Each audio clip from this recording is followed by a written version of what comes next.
let's start. Okay. 2023ல $173 billion இருந்து 2026ல $300+ billion ஒரு industry போகுது. அது என்ன இண்டஸ்ட்ரின்னு தெரியுமா? கேமிங் இண்டஸ்ட்ரி தாங்க. இப்ப இருக்க டேஸ்ல கேமிங் இண்டஸ்ட்ரி ரொம்பவே பூம் ஆயிட்டு இருக்கு. சோ மெட்டாவர்ஸ் வந்ததுக்கு அப்புறம் இன்னமும் அதிகமா கேம் டெவலப்மெண்ட் அதிகமாயிட்டே இருக்கு. இதுக்கு முன்னாடி பாத்தீங்க அப்படின்னா ஒரு 10 வருஷத்துக்கு முன்னாடி கேம் டெவலப்மெண்ட் பார்த்தோம் அப்படின்னா அந்த அளவுக்கு கிராபிக்ஸ் இருக்காது, அந்த அளவுக்கு ரியலா இருக்காது.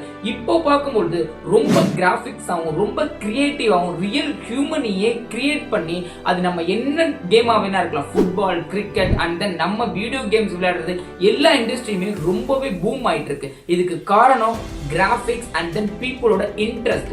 எல்லா பீப்புளுமே ஏதாவது ஒரு கேமுக்கு அடிக்ட் ஆகி தானே இருக்கும். சோ அதனால கேம் இண்டஸ்ட்ரி நல்லா பூம் ஆகிறதுனால என்ன படிக்கலாம், அதுக்கு எங்க படிக்கணும், எப்படி படிக்கணும், கேமிங் இண்டஸ்ட்ரியில எவ்வளவு சேலரி தராங்க அப்படின்றத பத்தி தான் கம்ப்ளீட்டா நம்ம இந்த வீடியோல பார்க்க போறோம். ஆரம்பிக்கலாங்களா?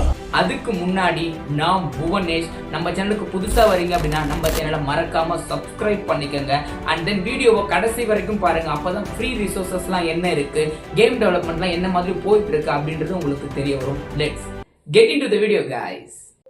ஃபர்ஸ்ட் நீங்க கேம் டெவலப்பர் ஆகணும் அப்படின்னா கேம் இன்ஜின் நீங்க சூஸ் பண்ணணும். எந்த கேம் இன்ஜின் நம்ம யூஸ் பண்ணணும், அதை எப்படி யூஸ் பண்ணலாம் அப்படின்றத பத்தி நீங்க தெரிஞ்சுக்கணும். அதுக்கு முன்னாடி உங்களுக்கு கேம் இன்ஜினா என்னன்னு சொல்லி டவுட் வருது இல்லையா, அதையும் நானே சொல்றேன். கேம் இன்ஜின்றது அது ஒரு ஓபன் சோர்ஸ் பிளாட்ஃபார்ம், யாரு வேணா நம்ம அதை யூஸ் பண்ணலாம். ஃபார் அன் எக்ஸாம்பிளுக்கு அந்த கேம் இன்ஜின் யூஸ் பண்ணி நீங்க அந்த கேம்ல ஒரு கேரக்டர் யூஸ் பண்றீங்க, ஒரு அனிமேஷன் யூஸ் பண்றீங்க, ஒரு VFX யூஸ் பண்றீங்க அப்படின்னா அது எல்லாமே ப்ரீ பில்டா இருக்கும். அதை எடுத்து நம்ம யூஸ் பண்ணிக்கலாம். ஃபார் அன் எக்ஸாம்பிளுக்கு நம்ம கோட் எழுதும்போது ப்ரீ பில்டு கோட் இருக்கும், அதை எடுத்து நம்ம யூஸ் பண்ணிப்போம் இல்லையா.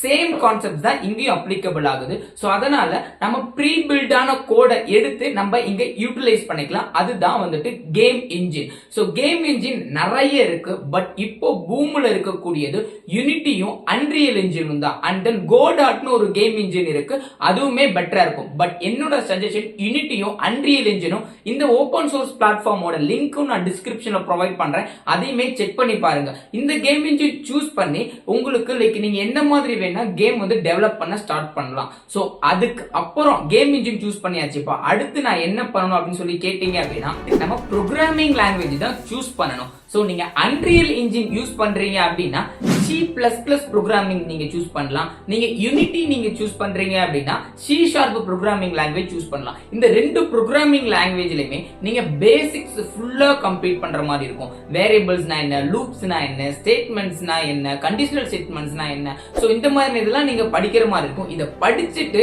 நீங்க அதுல என்ன மாதிரி வந்துட்டு லைக் வந்துட்டு கேம் பில்ட் பண்ணலாம், என்னென்ன பிரின்சிபல்ஸ் இருக்கு கேம் பில்ட் பண்றதுக்கு, இந்த டெக்னாலஜி இந்த சோர்ஸ் எப்படி வந்துட்டு கேம்ல நம்ம டெவலப் பண்றோம், இத பத்தி எல்லாமே நீங்க தெரிஞ்சுக்கணும். சோ அதோட யூசேஜ் நீங்க தெரிஞ்சுக்கணும். அண்ட் தென் அதை நம்ம எப்படி யூஸ் பண்ணணும் அப்படின்றத பத்தி நீங்க தெரிஞ்சுக்கணும். இந்த ரெண்டு ப்ரோக்ராமிங் லாங்குவேஜ் தான் பேசிக்கா வந்துட்டு கேம் டெவலப்மெண்ட்ல யூஸ் பண்றாங்க. அதோட சேர்த்து பைத்தானும் யூஸ் பண்றாங்க, நம்பை இந்த மாதிரியான திங்ஸ் எல்லாம் யூஸ் பண்றாங்க. அது வேணும்னா நீங்க அடிஷனலா படிச்சுக்கலாம். பட் C++ம் C# ரொம்ப கம்பல்சரி கேம் டெவலப்மெண்ட்டுக்கு. தென் நம்ம கேம் டிசைன் பிரின்சிபல்ஸ் பத்தி படிக்கணும். கேம் டிசைன் பிரின்சிபல்ஸ்னா அந்த ஒரு கேமுக்கும் ஒரு ரூல்ஸ் அண்ட் ரிவார்ட்ஸ் இருக்கும். இப்ப நம்மளே ஒரு கேம் கிரியேட் பண்றோம் அப்படின்னா அதுக்கு ஒரு ரூல்ஸ் இருக்கும், அதுக்கு ஒரு ரிவார்ட்ஸ் கொடுக்கும், அப்பதான் கேம் விளையாடுவாங்க இல்லையா. அதுக்கப்புறமா என்ன ஸ்டேஜ் வரைக்கும் கேம் போகணும், அந்த ஸ்டேஜ் போனதுக்கு அப்புறம் அந்த யூசர் அந்த கேமை விளையாண்டுட்டு இருக்கவங்க என்னென்னலாம் ரிவார்ட்ஸ் கிடைக்கும் அப்படின்ற ரூல்ஸ் எல்லாம் நம்ம ப்ரொவைட் பண்ணிருப்போம் இல்லையா. சோ இதுதான் ரூல்ஸ் அண்ட் ரிவார்ட்ஸ். சோ இத பத்தி நம்ம தெரிஞ்சுக்கணும். சோ அந்த கேம் 2Dல இருக்கணுமா 3Dல இருக்கணுமா, அந்த கேம் நம்ம கிரியேட் பண்ணும்போது அதுக்கான ஒயர் ஃப்ரேம் நம்ம எழுதி இருக்கணும். சோ ஒயர் ஃப்ரேம்னா அந்த கேம் எந்த இடத்துல ஸ்டார்ட் ஆகி எந்த இடத்துல எண்ட் ஆகுது, அந்த கேம்ல என்னென்ன அசெட்ஸ் எல்லாம் நம்ம யூஸ் பண்ண போறோம், அந்த அசெட்ஸ் எங்க இருந்து எடுக்க போறோம் அப்படின்றது எல்லாமே தெரிஞ்சுக்கணும். இது எல்லாமே கேம் இன்ஜின்ல ஃப்ரீ அசெட்ஸ் இருக்கும், அதை நீங்க அங்கிருந்தே எடுத்துக்கலாம். பட் அந்த கேமோட ஒயர் ஃப்ரேம் உங்களுக்கு கிளியரா தெரியணும். நீங்க ஒரு கேம் டெவலப்மெண்ட் பண்ணும்போது நிறைய பேர் உங்க கூட ஒர்க் பண்ணுவாங்க.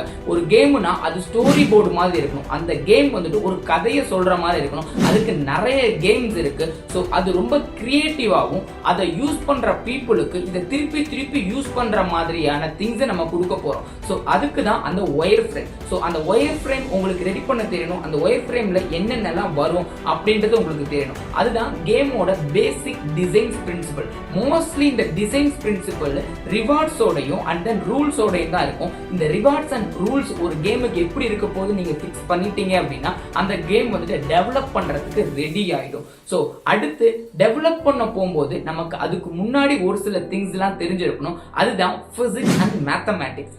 கேம் டெவலப்மெண்ட்டுக்கு எனக்கு எதுக்குப்பா பிசிக்ஸ் அண்ட் மேத்தமேட்டிக்ஸ்னு கேட்டீங்க அப்படின்னா கம்பல்சரி பிசிக்ஸ் அண்ட் மேத்தமேட்டிக்ஸ் தேவை. ஸோ மேத்தமேட்டிக்ஸும் பிசிக்ஸும் எதுக்கு தேவை அப்படின்னா நீங்க ஒரு பால் கேம் கிரியேட் பண்றீங்கன்னு வச்சுப்போமே, அந்த பால் கேம் வந்துட்டு மேல இருந்து கீழே விழுகுதுன்னு வச்சுப்போம். அது வந்துட்டு ரப்பர் பாலா இருக்கு அப்படின்னா அது கீழே குத்தி மேல வரும். இதே அது வந்துட்டு ஒரு கண்ணாடி பாலா இருக்கு அப்படின்னா அது வந்துட்டு மண்ணுல குத்தி உடஞ்சி போயிடும். அதுவே உங்களுக்கு ஒரு இரும்பு பாலா இருக்கு அப்படின்னா அது மண்ணுல தான் குத்தி உள்ள போக ட்ரை பண்ணும். ஸோ இது எல்லாத்துக்குமே மேத்தமேட்டிக்ஸ் பிசிக்ஸ் தேவை. ஸோ நீங்க எந்த பாலை யூஸ் பண்றீங்கன்னு ஃபிக்ஸ் பண்ணிட்டீங்க அப்படின்னா அது எவ்வளவு தூரம் குத்தி மேல வருது அப்படின்றதுக்கும் மேக்ஸ் அண்ட் பிசிக்ஸ் தேவை. அது என்ன மாதிரி டைவர்ட் ஆகி போகுது அப்படின்றதுமே மேக்ஸ் அண்ட் பிசிக்ஸ் தேவை. ஸோ அதனால உங்களுக்கு basics fundamental maths and physics தெரிஞ்சிருக்கணும். அது என்ன மாதிரி ஃபங்க்ஷன் ஆகுது அப்படின்றத பத்தி. இது நான் எக்ஸாம்பிளுக்கு ஒரு பாலா கொடுக்குறேன். அது எது வேணா இருக்கலாம். அது காரா இருக்கலாம், பைக்கா இருக்கலாம். நீங்க ஏதாவது வந்துட்டு ஒரு யூனிவர்ஸை நீங்க கிரியேட் பண்றீங்க அப்படின்னா அது என்னவா வேணா இருக்கலாம். அதுக்கான மேக்ஸ் அண்ட் பிசிக்ஸ் உங்களுக்கு கம்பல்சரி தெரிஞ்சிருக்கணும். அதோட சேர்த்து டிசைன் பிரின்சிபல்ஸையுமே நீங்க படிச்சுக்கணும். தேர்ட் ஒன், யூனிட்டியோட யூடியூப் சேனல். யூனிட்டியோட யூடியூப் சேனல் பாத்தீங்க அப்படின்னா ஒரு சின்ன சின்ன கேம்ஸை நம்ம எப்படி பில்ட் பண்ணணும், so variety of games build பண்றதுக்கு நம்ம என்னென்னலாம் பண்ணணும், அதுல கம்ப்ளீட் ப்ராஜெக்ட் பண்றதுக்கான ஐடியாஸுமே ப்ரொவைட் பண்ணிருப்பாங்க. ஸோ அதனால யூனிட்டி யூடியூப் சேனல்ல போயிட்டு அதுல இருக்கக்கூடிய பிளேலிஸ்ட்டை சர்ச் பண்ணி பாத்தீங்க அப்படின்னா உங்களுக்கு கம்ப்ளீட் டெவலப்மெண்ட் ஸ்கில்ஸ் வந்துட்டு இம்ப்ரூவ் ஆகும். ஸோ இவ்வளவுதான் கைஸ், கேம் டெவலப்மெண்ட்டுக்கு இதுதான் நீங்க படிக்கணும், இப்படிதான் நீங்க ப்ராஜெக்ட்ஸும் பண்ணணும். ஐ ஹோப் இந்த வீடியோ உங்களுக்கு ரொம்பவே யூஸ்ஃபுல்லா இருக்கும்னு நினைக்கிறேன். பிடிச்சிருந்துச்சு அப்படின்னா நம்ம சேனலை மறக்காம சப்ஸ்கிரைப் பண்ணிக்கங்க. வீடியோ எப்படி இருந்தது அப்படின்றதையுமே கமெண்ட் செக்ஷன்ல சொல்லுங்க. நான் Bhuvanesh, do what you love guys. நம்ம வீடியோல என்ன மாதிரி இருந்தது, நீங்க ஏதாவது யூஸ்ஃபுல்லா ஏதாவது டேக் அவே எடுத்துட்டீங்க அப்படின்னா அதையுமே கமெண்ட் செக்ஷன்ல சொல்லுங்க. பாய், டேக் கேர்.